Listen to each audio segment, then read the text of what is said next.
Bem-vindos a mais um Despretém Show na rua. Por essa você não esperava, hein? Improvisei um tripé aqui, cara. Ficou uma coisa mais ridícula do mundo. Mas a gente tem um tempo até que comece a chover, tá vendo? Então, vamos lá. Sem pauta hoje. Eu vou explicar mais ou menos o que seria a ideia para quem chegou agora. Esse cara tá gravando no meio da rua, exatamente.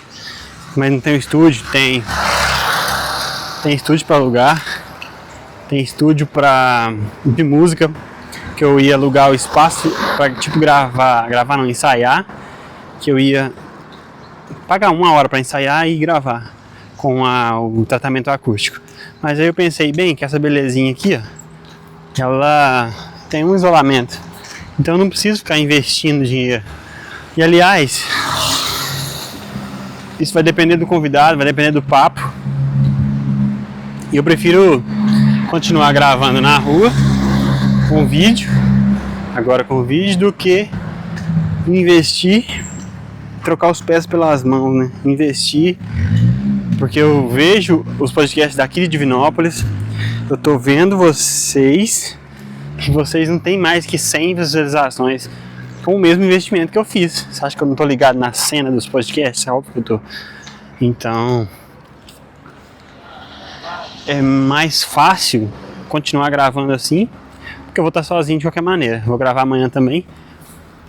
Vamos lá, as modalidades. Eu posso gravar em qualquer lugar, numa praça, dentro de casa. Posso gravar no estúdio, quando for um convidado que vale a pena. O primeiro episódio no estúdio foi um teste, deu certo. Quase 500 visualizações. Valeu o investimento. Como um teste, valeu. Na sequência, né, que eu estou gravando em lugares aleatórios, mas eu quero deixar o estúdio pronto. Então, até lá, eu vou gravando aonde me der vontade, porque no final das contas, o estúdio me permite ficar mais confortável para me criar a minha rotina, aonde eu vou me apresentar frequentemente para as ideias virem. Vocês não estão familiarizados com essa teoria, que é a da musa, onde a gente se apresenta todos os dias ou toda semana, todo mês, no mesmo lugar e espera que essa musa nos abençoe. Engraçado.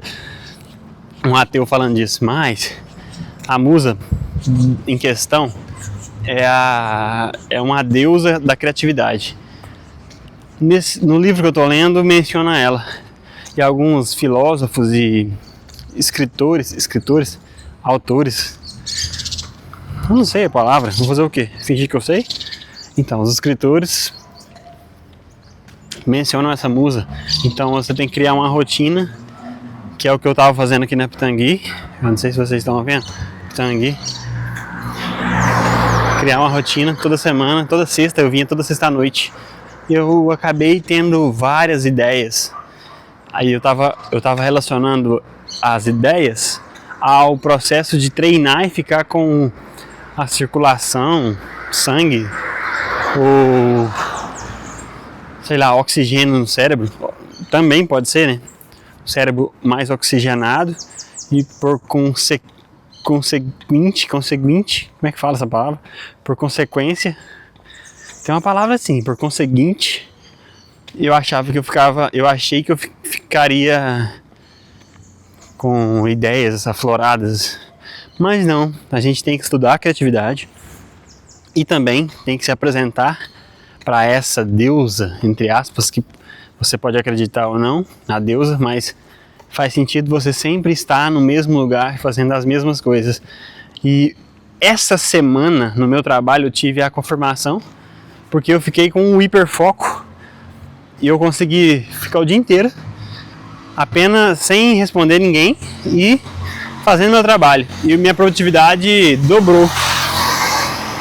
Como eu recebo por produção, faz diferença se eu conseguir focar. Só que certas coisas que acontecem durante o trabalho me desanimam. Só que eu consegui ignorar essas coisas, burlar certos empecilhos e desafios que se apresentaram durante o dia, e eu acabei focando. Então, essa coisa que eu estou estudando, que tem um livro que eu estou lendo que é Descubra a Sua Criatividade, que fala sobre muita coisa. Fala sobre dar exemplos de pessoas criativas, dar exemplos de lugares criativos, menciona períodos na história que grandes nomes da filosofia usaram a criatividade para resolver problemas, e ela a Nina Seelig dá vários exemplos de como a gente pode usar os mesmos métodos para influenciar na nossa vida pessoal e resolver problemas. É o que é observar ao seu redor. Sempre tem uma solução mais fácil se você manter atento ao seu redor e observar as soluções primárias. E, ou seja, aí você combina essas ideias primárias para tornar elas ideias mais desenvolvidas, e a partir de duas ideias combinadas você resolve um problema que talvez nem existia. Então esse é o princípio básico da criatividade que fala no livro. Não sei se eu expliquei bem, mas foi um pouco do que eu entendi. E ela sempre dá vários exemplos de como o ambiente influencia, como o ambiente emocional, o ambiente, não só o ambiente físico, o ambiente... Sabe quando a gente fala, o ambiente está pesado? Esse ambiente pesado, por exemplo, de escritório, esse ambiente não favorece a criatividade. Um ambiente que não deixa as pessoas opinarem, dar sua opinião. E um ambiente onde não acolhe as ideias. Não adianta você dar ideias, que no caso é o meu ambiente, onde eu trabalho. Eu dou várias ideias. Eu poderia citar aqui uma lista de 20 aspectos que eu influenciei diretamente no meu ambiente, onde eu modifiquei, arrumei, adequei, organizei, de 20 a 30. E provavelmente ninguém reconhece, ninguém sabe. E nem pode dar aplauso, sei lá, reconhecimento. Essa palavra reconhecimento no Brasil, ela é um enigma, porque a gente vê pessoas famosas falando de reconhecimento quando ganham alguma coisa, mas reconhecimento na prática, que é no dia a dia, não existe. Eu acho que fica meio deturpado assim. Mas eu não quero reconhecimento, esse é o ponto. Eu queria, mas eu não quero mais. Porque eu tô começando a entender como é que funciona o jogo. Eu vou me afastar dos lugares onde eu não sou bem-vindo, em vez de ficar esperando o reconhecimento, brigando pelo reconhecimento. Tipo, fazer questão de que as pessoas, sei lá, te olhem do jeito que você merece. Isso é uma besteira. É um desperdício de energia. E até relacionando com o teatro, relacionando com a academia, é tipo você querer atenção que você não merece. Se você não tem, eu acho que você não merece. Sei lá, não sei se você tem que ir em busca dessa atenção ou se você pode simplesmente desistir de buscar ela. Sei lá, você treina direito, você quer mostrar para aquela menina que está treinando errado. Será que você deve chegar nela e falar, treina é assim, ó. Só que você não é instrutor. Eu já passei por vários dilemas desse. Tipo, não é assim que funciona. Eu não sei se deve funcionar assim, mas não só pra chegar em alguém, entendeu? Mas como uma comunidade que se ajuda. Não sei se eu devo chamar uma atenção desnecessária. Eu já tentei fazer isso com, por exemplo, pessoas que estão chegando, jovens de 12, 13 anos, treinando assim, fazendo tudo errado. E os instrutores, as pessoas responsáveis por essa correção e orientação, não estavam exercendo sua função primária, que era apoiar e ajudar e incentivar os jovens da comunidade a crescerem e se desenvolverem. Esse é papo furado. Na verdade, talvez exista alguém assim, mas eu não conheci ainda alguém além de mim, então eu não posso falar bem de mim mesmo, né? Sou muito suspeito. Mas já falei, foda-se. Aí, eu perdia tempo, cara, sabe? 20, 30 minutos ensinando, olhando. Hoje eu acho que eu tô mais tranquilo em relação a isso, porque não é um problema meu, nem eu não posso salvar o mundo mais. Uma coisa que eu tenho certeza é que eu não posso salvar o mundo mais. Eu tô caindo na real depois de bastante tempo. Vou dar um exemplo do teatro. Eu queria transformar as redes sociais do teatro, ajudar, investir, efeitos, Eu estou estudando os efeitos, eu queria testá-los. O teatro é uma oportunidade, eu ficar em cena, fazer efeito de transição, de teletransporte. Por exemplo, vestir uma roupa normal, encostar em um objeto em cima do palco e se transformar no personagem. Entende? É um efeito daoríssimo. Mas, sei lá, cara, você tem que desbravar demais. As pessoas incentivam a gente de uma maneira muito passiva, porque a maioria das pessoas, sei lá, acha que cultura, teatro, cinema tem que ser feito, mas isso fica muito na elite, assim.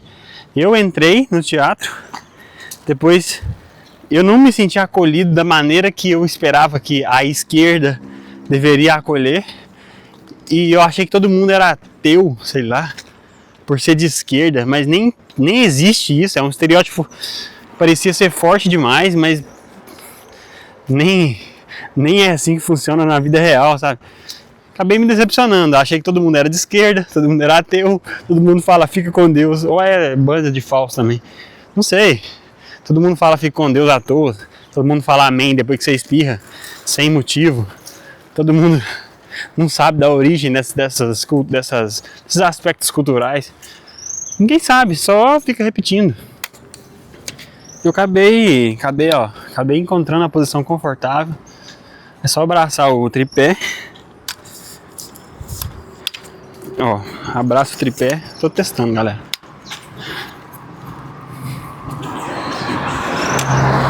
Tô testando. Vou abraçando o tripé pra ver se fica mais confortável. De qualquer maneira, vai ficar esteticamente horroroso. Deixa eu só virar aqui, ó. Talvez vai pegar um pouco do tripé. Foda-se. Mas aí o que acontece? Eu tava, sei lá, esperava que o teatro fosse uma coisa encantadora. A expectativa que atrapalha, você achar que alguma coisa vai ser algo antes de ir lá e ver o que é. É a sua expectativa que atrapalha. Se você simplesmente fosse, olhasse as coisas, visse as coisas como elas são, você não esperava nada delas. O erro está na sua cabecinha. Minha frase preferida virou: gerencie suas expectativas. Toda vez que eu vou ver um filme achando que é uma porcaria, ele me surpreende. Então, eu acho que a chave para a felicidade é justamente a expectativa, cara. Tem alguma coisa aí, sabe? Tem alguma coisa aí. Porque é tão melhor quando você não tem expectativa e acaba superando essa tal expectativa. É tão melhor quando você não espera nada de ninguém, a pessoa te dá um presente, te dá um abraço, te surpreende. Esse sentimento é melhor do que muitos sentimentos que você vai achando que vai ser o máximo. Sei lá, uma coisa. Imagina você for você fazer sua festa. Imagina você organizar sua própria festa e não receber presente. A frustração de uma criança, por exemplo, quando não recebe presente de Papai Noel. Isso tudo está relacionado à expectativa que você cria. A festa, Papai Noel, tudo na sua cabecinha. Se você não controlar as coisas que você anseia, é tipo ficar rico. Se você não se planejar, não conseguir escalar uma maneira de ganhar dinheiro e não conseguir pôr em prática os projetos, não conseguir realizá-los de maneira que pelo menos devagar esteja crescendo, esteja colhendo os frutos, você não vai ficar rico do dia para a noite. Se você tiver isso na cabeça, que você é talentoso e que as coisas vão chegar até você de uma maneira ou de outra, eu acho que é perca de tempo. Todo mundo acha que merece ser rico. Eu cheguei a uma conclusão uma vez que a gente tem que merecer mais em vez de pedir mais. Como é que você merece mais? Fiquei perguntando. É uma pergunta filosófica. Como merecer mais cada coisa que você tem? Inclusive as coisas que você não tem e as coisas que você tem. Como, em vez de pedir, em vez de agradecer, trabalhar no merecimento. A meritocracia, que já é uma palavra nebulosa, mas como merecer mais as coisas. não sei, como ser digno das coisas que você já tem, sem romantismo. A dignidade dos bens materiais não é apenas trabalhar e consegui-los, eu acho que vai além um pouco. Como merecer mais as coisas, para você não se sentir um impostor comprando um carro de luxo enquanto você vê um mendigo. Você não se sentir um impostor, sei lá, tendo posses perto de quem não tem nada. Eu não sei. Eu acho que se você se sentir digno o suficiente, trabalhando esse sentimento, não sei como, estou fazendo uma pergunta, inclusive os comentários estão para ir para isso.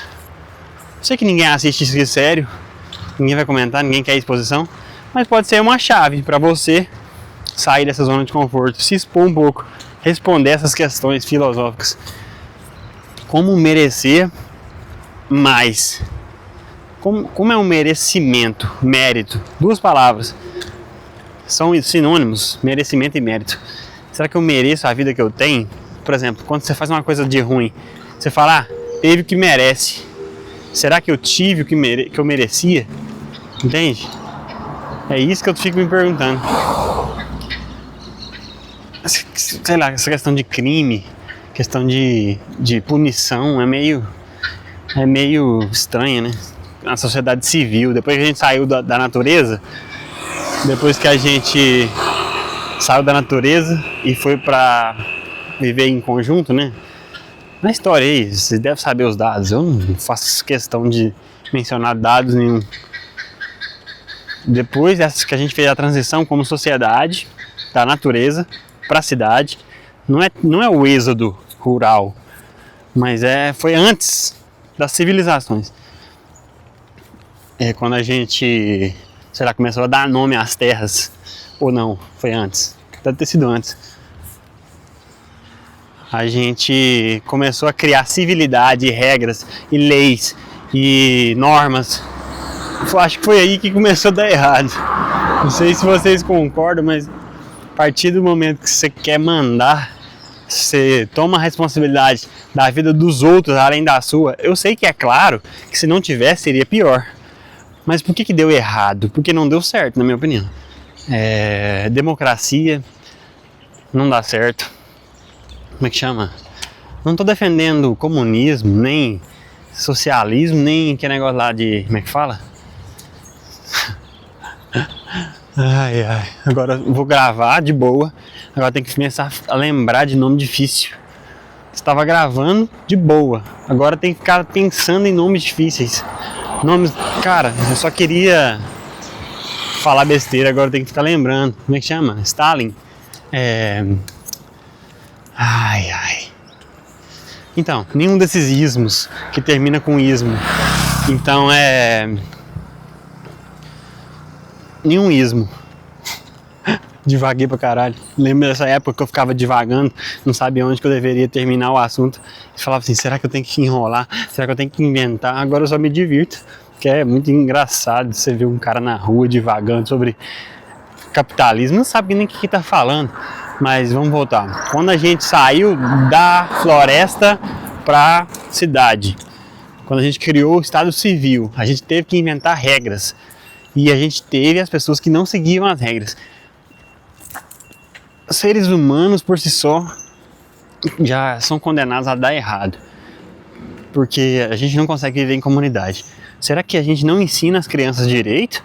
Ou será que existe uma quantidade limite para que dê certo? Por exemplo, a partir de 100 mil pessoas não tem como dar certo, porque tem um limite. As comunidades indígenas, por exemplo, elas não têm 500 mil pessoas, elas têm, sei lá, 20, 40, 100 pessoas. A partir do momento que cria-se famílias excessivas, quantidade de pessoas que não cabem mais nessa tribo, aí eles criam outra tribo, com outro pajé, com outras diretrizes, com outras regras talvez. Dependendo da região, as regras têm que mudar. Sei lá, se numa região chove, na outra não chove, na outra é seca. Com certeza as regras seriam influenciadas pelo clima e pela região mesmo, pela mata, pelos animais daquela região. Então eu acho que existe um limite. A partir de 100 pessoas já dá errado. Não tem como funcionar. Você precisa fazer com que 100 pessoas concordem com a sua ideia numa tribo. Não, já não é uma tarefa fácil. Imagina 1 milhão de pessoas numa capital. Regras não funcionam com pessoas, com gente demais, com povo. Democracia. Se dá democracia para pessoas comuns, você sabe o que elas fazem, né? Eles estragam. Ah, então eu odiando o povo. Não, eu sou o povo. Eu sou o povo. Eu posso falar em nome de vocês, que vocês não falam nada, nem nos comentários, porra. Eu me expresso. Eu descobri minha voz. Eu tô saindo da minha zona de conforto. Não era isso que todo mundo falou que tem que fazer? Tem que sair da zona de conforto? É eu que saindo da zona de... Existe essa zona que você ultrapassa, que é a zona de conforto. A partir daí é ladeira abaixo. Você não sabe quando você acerta mais. Você não sabe se você tá errando. Você só tá fazendo. Aí sim você vai descobrir os limites, onde passear, né? Você vai sentindo, falei besteira, eu não gosto da democracia. Porque eu fui usado por ela. Porque eu sou um cara que sempre cedia, não cedo mais. Cedia para poder agradar as outras pessoas. Agora estou me revoltando contra vocês. Pessoas que se aproveitam de pessoas de bom coração. Meu coração não ficou ruim, galera, sem entender. Quem me conhece, quem tá vendo isso aqui, o João tá falando besteira. O João mudou. Não. Eu entendi o jogo. O jogo vai ser diferente a partir de agora. Porque eu vou dar as cartas a partir de agora. Eu vou parar de obedecer às suas regras. De pessoas que se aproveitam da boa vontade. Pessoas que querem, por exemplo, sugerir conteúdo. Você tem que gravar num tal lugar. Tal pessoa é bom. Cara, ninguém pediu sua opinião, entendeu? Vamos gravar tal dia. Não. Porque, eu decido. É ruim? Vai ser ruim comigo. Agora, por que você não vai lá e cria um bom pra você? Entendeu? Esse é o questionamento. Mas vamos lá. Vamos sair desse papo chato e vamos voltar pra rotina. Hoje eu tenho uma apresentação de cena curta pra fazer. A gente do teatro está reunindo com todas as turmas. A gente criou uma cena em que a gente vai julgar. Difícil explicar. É uma adolescente que está fazendo aniversário. Ela precisa decidir qual personalidade ela vai adquirir a partir daqui, a partir dos 12, 13 anos, e ela vai ter que escolher uma rede social. Cada personagem é uma rede social. E cada personagem é uma rede social e eu sou o Google. Ou seja, eu sou o juiz que vai ajudar a personagem a tomar essa decisão. Incrível, né, galera? Mas o que aconteceu? A gente estava pensando em dilemas. Dilema social. A gente chegou a racismo, essas coisas. Vamos falar disso não. Nossa peça é de comédia. Aí a gente chegou na conclusão de falar sobre redes sociais. Dilemas de redes sociais. Beleza, padrão de beleza, essas coisas. Aí eu dei ideia. Que tal se cada um fosse uma rede social e ajudasse a pessoa a sair de um dilema? Sei lá. Cada rede social tem um posicionamento padrão. Você pode tentar categorizá-las em emoções e sentimentos. Existem as redes sociais de extrema direita, existem as redes sociais posicionadas mais à esquerda, existem as redes sociais que são mais neutras, que são de abobados. E então a gente pode definir cada rede social com um sentimento padrão, uma emoção que rege aquele sentimento geral da comunidade daquela rede social específica. Eu sugeri isso, mas as pessoas não aceitaram. Ficaria profundo demais a peça, mas é tranquilo. É uma peça de comédia, então não precisa de profundidade, não é drama. Entendi o recado. Aí, eu achei que ficaria legal a gente explorar esse roteiro baseado... Já viu Chaves? Pera aí, escuta o caminhão passando para atrapalhar.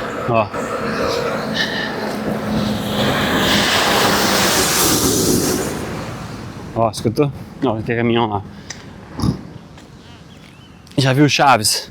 O Chaves... Cada personagem do Chaves é baseado num pecado capital. Quando o cara escreveu, ele baseou-se, vou dividir cada personagem. Por exemplo, o Chaves é a gula. o Kiko é a avareza. Então toda cena que tiver um impasse, você pode usar a especialidade daquele personagem para definir o rumo da cena. Se o Kiko é sempre ciumento, avarento, sabe? Não quer emprestar as coisas, fica achando que tá contra ele, se vitimizando, ele sempre vai ter essa postura padrão. Então você consegue reger a sitcom com mais tranquilidade. Eu achei que essa estratégia, como se a gente colocasse padronizado as emoções, a gente teria mais embasamento. Mas mesmo assim, a regra da emoção ia ser complexa, porque elas são crianças, né, atuando. Eu esqueci de falar que somos 3 adultos e umas 5, 6, 7 crianças, 8 crianças. Dificulta para a compreensão delas a questão da emoção. Mas eu achei, quando eu analisei Chaves desse jeito, do roteirista, do ponto de vista do roteiro, eu me distanciei um pouco da realidade, da imersão da série e comecei a analisar os comportamentos baseados nos pecados capitais, que me ajudou a entender a intenção do autor. Então é um jeito chato de olhar para a vida, é um jeito chato de relacionar as coisas, de se divertir, de entretenimento, é um jeito chato. Não tô preocupado com isso. Mas do ponto de vista de criação, é uma ótima dica do diretor para vocês. Basear sua criação em emoções ou em pecados e decidir as âncoras. Por exemplo, se é uma coisa que fala de amor, você pode usar luxúria, seja um amor ciumento, essas coisas. Você pode usar sentimentos, sei lá, paixão, sexo, que lidam com o amor de uma maneira mais, como é que fala? Troca mais, que interage melhor, entendeu? Ou seria um pouco parecido com a teoria das cores. Na verdade eu não sei do que eu tô falando, mas como eu comecei a criar aqui, isso aqui é uma criação, tá vendo? Essa obra de arte. Eu comecei a pensar nessas coisas, nesses conceitos. Mesmo sem ter tido aula de como escrever roteiro, me fez sentido pra mim. Mas é só besteira. Só besteira. Desculpa, tudo que eu falei, esquece. Aí eu comecei a pensar um pouco além. Quando eu comecei a ver filmes sem expectativa, tentar tirar a expectativa da produção, do entretenimento. Você assiste um filme sem se imergir na história. Seria uma maneira de se distanciar daquela sensação primordial, como é que fala? Animalesca. Por exemplo, se alguém morre no filme, você que está assistindo, você reagiria como, não, alguém morreu, tal, que pena, e chora e tal. Eu não conseguiria, porque eu sei que é um ator. Então eu não consigo mais gostar de um filme como eu gostava antigamente. Por exemplo, tatuar o ator, que seja criar um fanpage pro ator, pra atriz, se apaixonar pela atriz. Cara, desde muito tempo eu não consigo me imergir na história dessa maneira. Eu fico pensando como que é possível alguém ainda fazer isso, porque, sabe, depois que você sai da caixa, você começa a explorar esse universo que tem por fora do filme, por trás do filme, fica estranho de uma maneira, você assistir o filme de uma maneira passiva. Sei lá, eu fico tentando adivinhar as cenas, fico tentando interagir com as cenas. Foi ontem mesmo que minha mãe estava mostrando um vídeo de um status de um cara que posta coisa interessante. E sempre posta coisas interessantes mesmo, de fato. E aí o cara tava narrando uma história, falando que perguntaram pro Ferro, como você é tão forte? O Ferro falou, não sou forte, forte é o fogo. Aí eu, puta que pariu, forte é o fogo. Fogo que me derrete todo. Aí eu, não, muito gay, o Ferro falando, forte é o fogo que me derrete todo. Caralho. Aí foi perguntar pro fogo, por que você é tão forte, fogo? Aí o fogo fala, eu não sou forte, forte é a água que me apaga. Aí eu falo, ah, já sei. Tipo assim, cara, não tem mais surpresa a partir daí. É óbvio que você vai julgar alguma coisa que é mais forte que a água. Aí o cara falou, água, por que você é tão forte? E a água falou, não sou forte. Aí eu adivinhei, forte é o sol. Aí o cara, forte é o sol. Aí depois do sol vem a nuvem. Caralho, a nuvem é mais forte que o sol na teoria. Aí você vê que não é sério, sabe? É só uma lógica de criação. E esse cara que criou isso não tem vergonha. Tanto que pessoas compartilharam isso como se fosse uma obra. Que lindo! Nossa, olhem isso, galera. Que beleza! É um poema falando que o ferro é forte, o fogo é mais forte do que o ferro e a água é mais forte do que o fogo. É um poema sobre força. Tipo, quem quer saber, mano, sobre força? Se você não tem força para levantar da barriga do sofá, que você está se interessando por um poema sobre força da natureza. Sei lá, se você parar para pensar, o ferro vem do minério. O minério, ele não dá para ser extraído sem as ferramentas. Então, as ferramentas que extraem o minério já não são da natureza. São derivadas, óbvio. Mas são... Já saiu do aspecto da natureza. As ferramentas que fazem o fogo é natural, beleza. Mas as ferramentas que a gente usa para criar o fogo, para derreter o ferro, não são naturais. E a gente não derrete ferro numa floresta. A gente não derrete ferro. Vou colocar mais perto para não parecer marca, senão vai ficar parecendo que as marcas ali, ó. Melhor. Deixa minha barba mal feita aqui, ó. E essa espinha aqui também. A gente não conhece o ferro como o ferro da natureza.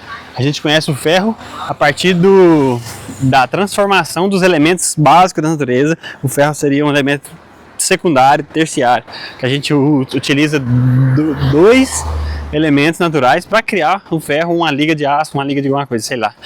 Então, o cara se apaixonou pelo texto do aço, do ferro, do fogo, sem perceber que é uma baboseira. Tipo isso.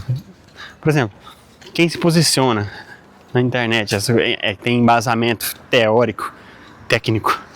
Cara, é uma besteira estudada. O cara cagou uma regra gigantesca e as pessoas caíram nessa regra, nessa cagação de regra. As pessoas caem. As pessoas costumam cair nessas coisas, nessas baboseiras. Se o cara inventou um poema sobre o fogo e o ferro e postou no TikTok, alguém baixou o vídeo, compartilhou com a sua família. Olhem essa obra de arte. Imagina a quantidade de besteira que as pessoas não perdem tempo assistindo. É esse tipo de besteira que você está assistindo, entendeu? Só que se tornar consciente dessas coisas leva um tempo. Eu não sou melhor que ninguém. Eu só cansei. Tô cansado. De duas coisas que me fizeram sair desse ciclo. É óbvio que às vezes eu volto. Você acha que eu não assisto Instagram, Reels? Óbvio que eu assisto. Todo mundo assiste. Tipo, é difícil sair. Mas que cada vez mais eu tô mais forte. Depois que eu comecei a estudar criatividade, comecei a reparar o processo criativo das coisas. E as coisas não me pegam mais por um ponto de vista de abobado. Eu não fico babando na tela, eu fico prestando atenção como que a pessoa chegou no resultado, na ideia criativa do vídeo, ou como ela filmou aquele vídeo, como ela vai desenvolver a ideia a partir daí. E eu fico pensando como algo além da gravação. Aí eu fico assim, eu me deixo levar por outras emoções além do abobadismo. Como é que eu posso falar? Como é que eu posso ser mais claro? A isca que me fisga não é a mesma que te fisga. É como se você fosse uma pessoa buscando inspirações o tempo todo e tentando juntar um quebra-cabeça o tempo todo. E mesmo assim você perde tempo. Mas você pode usar isso para alguma coisa. Essa é a desculpa que eu arrumei, óbvio.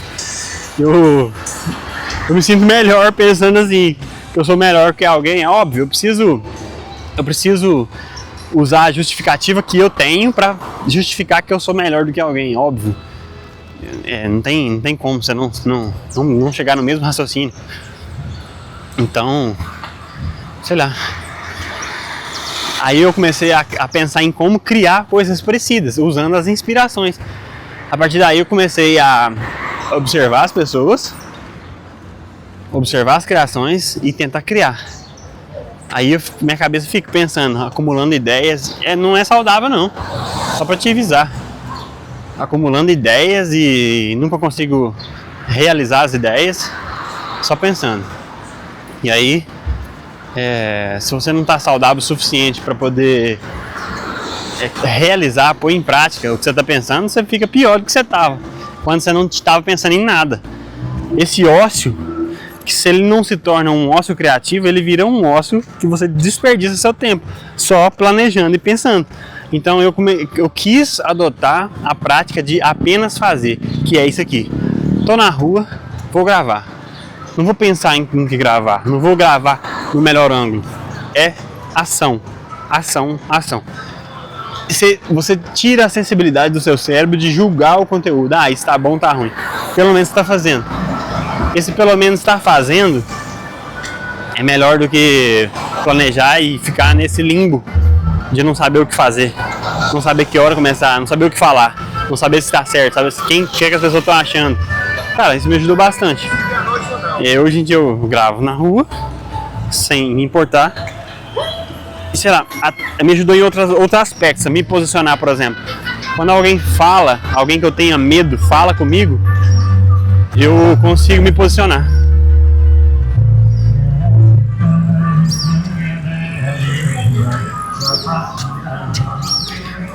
A questão do posicionamento não é político, é posicionamento firme, de ideias. Eu consigo pensar melhor e não mudar de ideia quando alguém me contraria. Consigo, só desse movimento de exposição, conseguir, sei lá, colher vários frutos. Tem coisa mais gay de falar assim, colher vários frutos da exposição. Caramba. Mas é o seguinte, com esse nível de exposição, você consegue ser ridículo, como é que é? Ligar o botão de ridículo. Mas as pessoas não conseguem te constranger mais, porque você tomou conta do botão que liga o que é ridículo e o que não é. Então você tem o controle das ações quando diz respeito a passar vergonha. Quando você pega o controle das ações e de quando passar vergonha e de quando não passar vergonha, você não é que ganha respeito, você não importa. Então as pessoas, sabe quando o cara te zoa até você chorar? Se você nunca chorar, o cara vai aumentar o nível de zoeira até fazer você chorar. Mas se você se mostra mais forte, existe um nível que o cara te respeita. Caralho, eu te bati sua cara no chão, você não chorou. Você é forte, entende? Mas não, você só não aprendeu, você tomou o controle do que seria a percepção do cara de fazer passar vergonha. Não sei se deu pra entender. Quando você toma esse controle, as pessoas não conseguem te constranger, não conseguem te chatear. Conversando com a minha namorada, algumas vezes ela fala sobre você me magoou, você me deixou chateado. Aí eu falo pra ela, não, cara, ninguém consegue me deixar chateado, porque eu posso escolher não ficar chateado imediatamente depois que alguém me chateia, porque talvez seja mais fácil se vitimizar e colocar o controle da situação na mão da outra pessoa pra gente se sentir melhor. Não foi eu que fiz. Eu não me sinto chateada. Você me fez ficar chateado. Você me causou dor. Agora não tem nada a ver com a namorada mais. Mas tem a ver com o controle que você dá para as pessoas te influenciarem. Você, sendo qualquer pessoa, qualquer interação num jogo, você me fez errar o pênalti. Ou você pode assumir a responsabilidade. Não, eu errei o pênalti, porque só erra quem bate. Fui lá, bati, errei, tá de boa. Existem maneiras de você transferir o controle das suas atitudes para as outras pessoas. E existe a maneira mais sóbria de você lidar com essa situação, que é admitindo a realidade, é ser honesto consigo mesmo. Mesmo quando você mente pra você, falando que tá certo, às vezes a culpa foi de outra pessoa e você quer só admitir a culpa. Eu acho que ainda assim tem ganho, porque você sofre a questão da repudiação do seu próprio cérebro, a repudiação que você faz consigo mesmo, sobre errar, sobre perder a responsabilidade, não, sobre não assumir a responsabilidade, entende? Não é isso. Você se auto-pune por não ser capaz, mesmo que a culpa não foi sua. Eu acho que ainda é positivo quando você assume uma responsabilidade que não é sua. Por exemplo, no meu trabalho.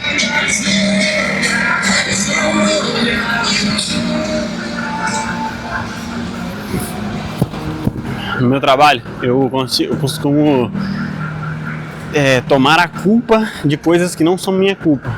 Ir lá e resolver os problemas que não são meus. Não são meus no plural. Não esquece plural, que é importante. Aí eu acostumei eu ganho um respeito, assim, o cara resolve os problemas que não são dele.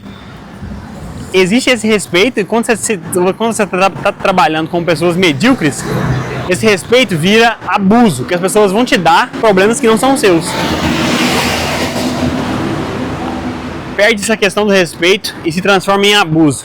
A pessoa vai apenas usar da sua boa vontade, estava falando sobre isso mais cedo, usar da sua boa vontade para realizar tarefas que ela tem preguiça. Então, eu comecei a pegar essas tarefas para mim, parar de reclamar, mesmo achando ruim, parar de reclamar e transformar isso numa habilidade minha, uma habilidade onde eu possa controlar essa habilidade e me sentir bem com o excesso com a sobrecarga do trabalho.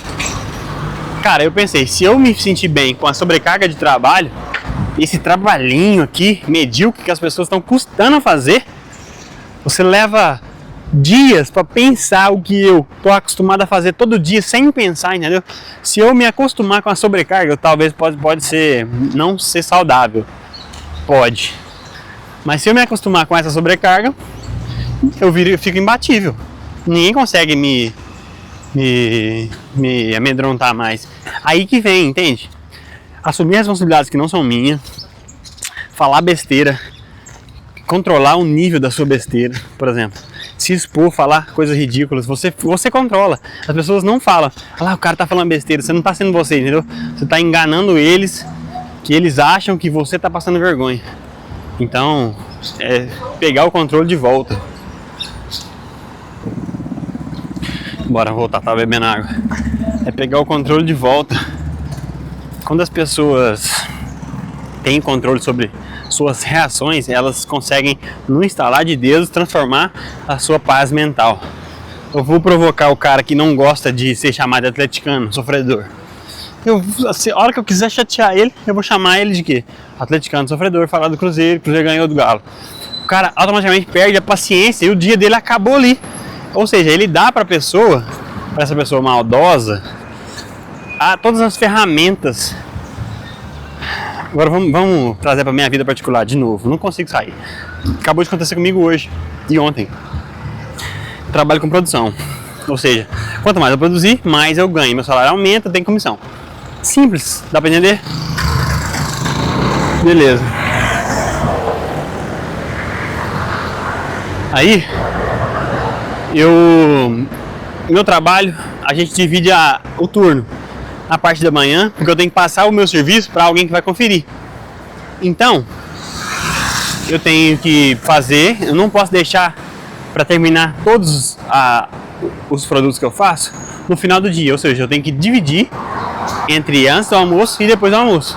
Eu poderia simplesmente, para aumentar a minha produção, fazer tudo e concluir só no final do dia. Aí eu conseguiria aumentar mais ainda a minha produção. Só que, se eu fizer isso, eu não estou trabalhando em equipe, estou prejudicando o próximo setor. Ou seja, eu teria que fazer de 1 em 1 para alimentar a equipe. De 1 em 1, fazer 1, liberar 1. Só que se eu fazer de 10 em 10, minha produção é melhor do que de 1 em 1, eu ganho mais. E se eu fazer de de 20 em 20, muito melhor ainda. Então, no fim das contas, eu tenho que levar em consideração todos os fatores para mim poder tomar minha decisão. Qual que eu vou fazer? Beleza. Aí, no meu setor, somos eu e mais uma pessoa. E está precisando de gente, porque essa pessoa é novata, né? Não sabe fazer as coisas como eu faço.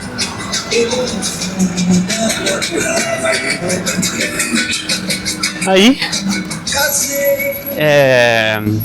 eu tive a noção de olhar no próximo setor qual a quantidade de produtos que estavam prontos para ser conferidos, para me definir qual seria a minha estratégia de produção. Isso já é uma atitude madura. Eu tenho que falar para vocês que ninguém faz isso. Ninguém.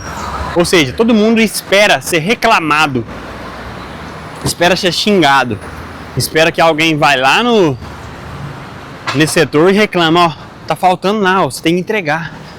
Todo mundo espera, menos eu. Já posso ficar orgulhoso? Posso continuar? Beleza. E a partir daí, a gente teve que fazer um mutirão no meu setor para desovar, que estava muito produto atrasado. E as pessoas que vieram de fora, supostamente estavam me ajudando. Só que elas ficaram o dia inteiro produzindo, como se elas ganhassem por produção. Só que a produção delas não contariam, porque elas são de outro setor. Ou seja, a minha produção ia ser prejudicada pela ajuda das outras pessoas que estavam me ajudando. Então ninguém me ajudou, ninguém me ajuda. Beleza, o meu setor está precisando de produção? Coloca mais gente lá para ajudar o cara. Mas essa ajuda me atrapalha. Até que ponto que as pessoas não entendem quando a ajuda atrapalha, que é melhor elas não ajudar, sabe? É um conceito muito básico, na verdade. E as pessoas não sentem que estão atrapalhando. Quando eu estou sendo prejudicado, ninguém para pensar. E eu fico pensando, cara, é tão difícil assim entender a dinâmica social, parar de atrapalhar. E aí, meu setor estava sobrecarregado, né, para poder produzir mais e entregar mais produtos. Beleza, até aí tudo bem. Aí, eu estava sobrecarregado, beleza. Eu me senti, sei lá, oprimido de certa maneira.